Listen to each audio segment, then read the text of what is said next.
ሰላም ጤና ይስጥልኝ ክቡራትና ክቡራን በመላው የዓለም ዳርቻ ላይ ሆናችሁ ይሄንን ቪዲዮ እየተከታተላችሁ የምትገኙ ኢትዮጵያውያን እህት ወንድሞቼ እንደምን አላችሁ? በያላችሁበት የዓለም ዳርቻ ሁሉ ሰላማችሁ ብዝት ይበልኝ። ይህ ቪዲዮ በተለይ የራያ ተወላጆች እንዲሁም የራያን ባህል ወዳጆች በሙሉ ላይክ፣ ሼር፣ ዲዩት እንዲሁም ሪፖስት በማድረግ እንድትተባበሩን በትህትና ጠይቃለሁ። ዛሬ በዚህ መልኩ የመጣሁት እንግዲህ አንድ ቲዩቶሪያል ለመስጠት ነው። መስጠት የፈለኩት ቲዩቶሪያል ደግሞ ምናልባት ከዚህ በፊት አይታችሁ ከሆነ ብዙ ኢትዮጵያውያን እህት ወንድሞቻችን በተለያዩ በዓላትና ዝግጅቶች ላይ የራያን የባህል ልብስ ታጥቀው ሲወዛወዙ ሲጨፍሩ ምናምን እናያለንና ነገር ግን አልፎ አልፎ የራያን የባህል ልብስ ባልተገባ መልኩ ለብሰው የሚጨፍሩ ወንድሞቻችን አሉ ማለት ነው። ከዚህ በፊት በተለያዩ ሶሻል ሚዲያዎች ላይ ልክ ከዚህ ቀጥሎ እንደምናያቸው አይነት ቪዲዮዎች ሲለቀቁ አይተን እናቃለን።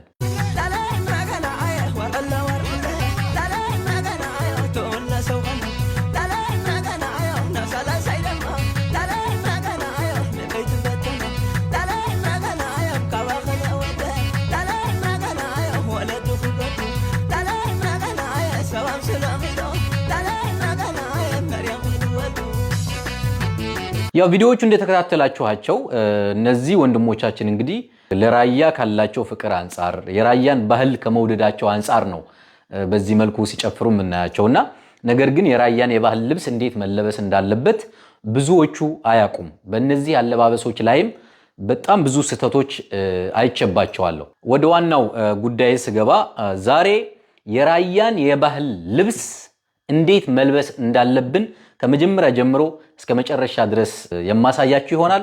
እስከ ቪዲዮ ፍጻሜ አብራችሁን ቆዩ። ሌትስ ጎ። ብሬክስ ሁሌም አዲስ። ያው እንደሚታወቀው እንግዲህ ይሄ በትር ይባላል። ብዙዎቻችሁ ታውቁታላችሁ። ያው የራያን የባህል ልብስ ስትለብሱ ቀጠን ያለ ዘንግ ብቻ ብትይዙ መልካም ነው። ይህ ደግሞ እንደምትመለከቱት ነጠላ ይባላል። ይሄኛው ደግሞ ዕጣቅ ይባላል። ያው ከታች የምንታጠቀው ማለት ነው። ይሄኛው ደግሞ በራያ አዘቦ አካባቢ ማለትም በአላማጣ መሆኒ ማይጨው አካባቢ ጋማር በመባል ይታወቃል። በራያ ቆቦ አካባቢ ደግሞ ገማር ወይም ግማር በመባል ይታወቃል። ይሄ ደግሞ በራያ አዘቦ አካባቢ ሽፋይ ሳኒ በመባል ይታወቃል። በራያ ቆቦ አካባቢ ደግሞ ጥርቅ ጫማ በመባል ይታወቃል ማለት ነው። እንግዲህ የራያን የባህል ልብስ ለመልበስ ምንም እንኳን ከዚህ በላይ የተለያዩ መስፈርቶች ቢኖርትም ከሞላ ጎደል ግን እነዚህ ነገሮች ካሟላን ያው የራያን የባህል ልብስ በስርዓቱ ለብሰናል ማለት ይቻላል ማለት ነው። ከዚሁ በመቀጠል እንግዲህ እንዴት መልበስ እንዳለብን አብረን እናያለን። እንግዲህ ከላይ ወፈር ያለ ነጭ ቲሸርት ቢኖራችሁ መልካም ነው። ከታች ደግሞ ከጉልበታችሁ በላይ የሆነ ልክ እኔ እንደለበስኩት አይነት ቁምጣ መልበስ ይኖርባችኋል ማለት ነው። ከዛ በመቀጠል ጥርቅ ጫማውን ወይም ሽፋይ ሳኒውን እንለብሳለን። እዚህ ላይ የምታዩት እንግዲህ ይሄንን የምታዩት ጣታችን ሁለቱ ጣታችን ናቸው እዚህ ላይ መግባት ያለባቸው ማለት ነው። ኦኬ እነዚህ ሁለቱ ጣታችን እዚህኛው ላይ ይገባሉ ማለት ነው። እንግዲህ እንደምታዩን ሽፋይ ሳኒ ወይም ጥርቅ ጫማውን ለብሻለሁ ማለት ነው። የራያን የባህል ልብስ ወዳጆች ይሄንን ማግኘት ከቻላችሁ ይሄንንም አብራችሁ ብትለብሱ፣ ልክ እንደዚህ አይነት ሽፋይ ሳኒ ወይም ጥርቅ ጫማ ካላገኛችሁ ደግሞ ስክሪኑ ላይ እንደምታዩት አይነት ሰንደል ጫማን ብታደርጉ ችግር የለውም። ከዛ በመቀጠል ይሄ ዕጣቅ ይባላል። ሁሉም ሰው የራያን የባህል ልብስ ጥበብ ወደታች አድርጎ መታጠቅ እንደሌለበት አባቶች ይናገራሉ። ለምን የሚለው በኋላ እንመለስበታለን። ለማንኛውም አንዳንድ ሰው እንደዚህ አድርጎ ይዞ እንደዚህ የሚታጠቅ አለ። እንደዚህ አድርጋ የምትታጠቀው ሴት ናት። ወንድ ልጅ እንዴት አድርጎ ነው መታጠቅ ያለበት? መጀመሪያ ከፊት እንደዚህ አድርጎ ይይዛል። ከዛ ከፊት እንደዚህ ያደርጋል። ከዛ በኋላ እንደዚህ ያለ ይዞራል ማለት ነው። እንደዚህ ያደረገ ነው የሚያዞረው።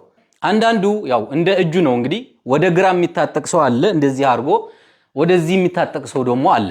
እኔ አሁን ለምሳሌ እንደዚህ ነው፣ ወደ ቀኝ ነው እንደዚህ አድርጌ የምታጠቀው። ብዙ ሰው ግን እንደዚህ ወደ ግራም ይታጠቃል ማለት ነው። እሱ እንደ እጃችሁ ነው። ስንታጠቅ ደግሞ ሁለት አይነት አስተጣጠቅ ነው ያለው።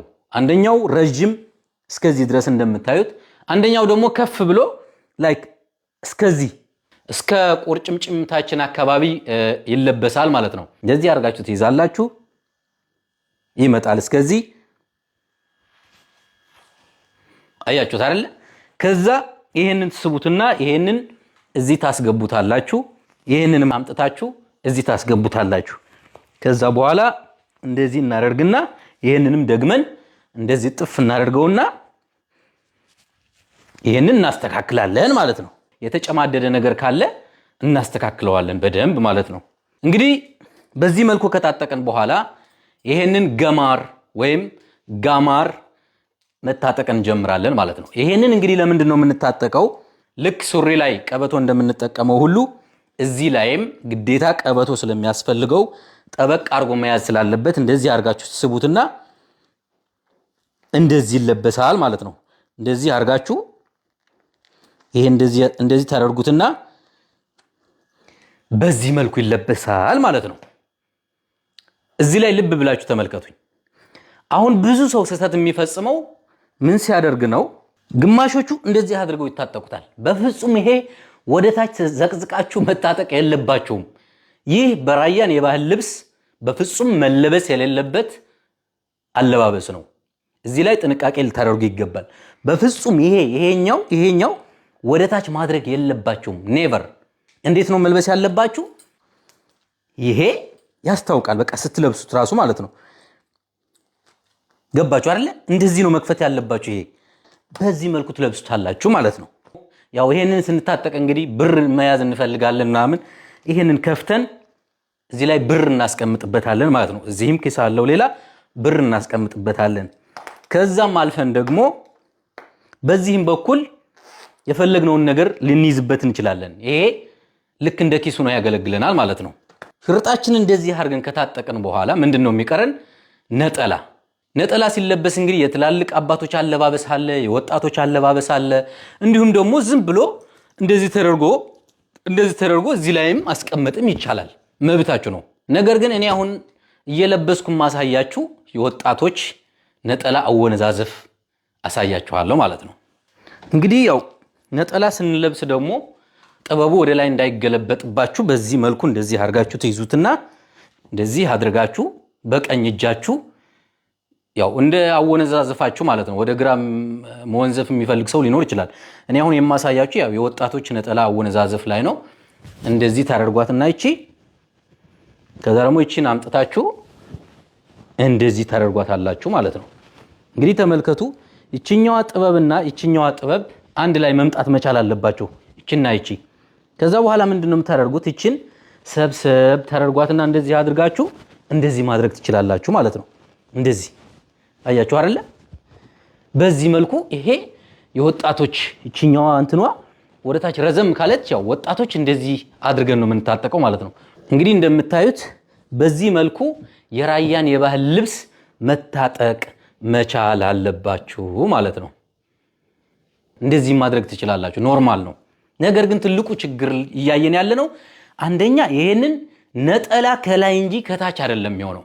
ልክ እዚህ ቪዲዮ ላይ እንደምትመለከቱት አሁን ይሄንን ሽርጡን እያለ ነጠላውን ለብሰው የነጠላውን ጥበብ ወደታች አድርገው ነጠላውን ለብሰው እየጨፈሩ እንግዲህ ልክ እዚህ ቪዲዮ ላይ እንደምታዩት እንግዲህ እነዚህ ልጆች ይሄንን መታጠቅ ያለባቸው ይሄንን ነጠላ ታጥቀው ነጠላውን ደግሞ ጥበቡ ወደታች ዘቅዝቀው ለብሰውታል ማለት ነው። እንደዚህ ተደርጎ አይለበስም። ሁለተኛ ቀድም እንዳልኳችሁ እንግዲህ ይሄንን ጥበብ ለምንድነው ወደታች አድርጌ ያልታጠቅኩት? ዋናው ፖይንት ደግሞ እዚህ ላይ ነው ያለው። አባቶች ምን ይላሉ? ጥበቡን ወደታች አድርጎ መታጠቅ ያለበት ትልቅ ጀብድ የሰራ ጀግና ሰው፣ በቃ በታሪክ በራያ ውስጥ ትልቅ ጀብድ የሰራ በጣም ጀግና የሆነ ሰው ነው ጥበቡን ወደታች አድርጎ መልበስ ያለበት እንጂ እንደኔ አይነት ያው ወጣት ውርጋጥ የሆነ ሰው ግን እንደዚህ ጥበቡን ወደታች መልበስ የለበትም። ነገር ግን ባለማወቅ ብዙዎቻችን እንደዛ አድርገን እንለብሳለን። ይሄንን ነገር ከአባቶች ከሰማው በኋላ ጥበቡን ወደታች አድርጌ ታጥቄ አላቅም። ድሮ ግን ባለማወቅ ጥበቡ ወደታች አድርጌ እታጠቅ ነበር። እንግዲህ ለዛሬ የነበረን የራያን የባህል ልብስ አስተጣጠቅ ቱቶሪያል ይሄንን ይመስል ነበር። ከወደዳችሁት ይሄንን የራያን የባህል ልብስ አለባበስ ለማያውቁ ወንድሞቻችን እንዲደርስ ሁላችሁም ላይክ፣ ሼር፣ ዲዩት እና ሪፖስት እንድታደርጉ በትህትና ጠይቃለሁ። በአለባበሴ ያጎደልኩት ነገር ካለም የራያ ልጆች ወንድሞቼ ልታረሙ ትችላላችሁ። አመሰግናለሁ።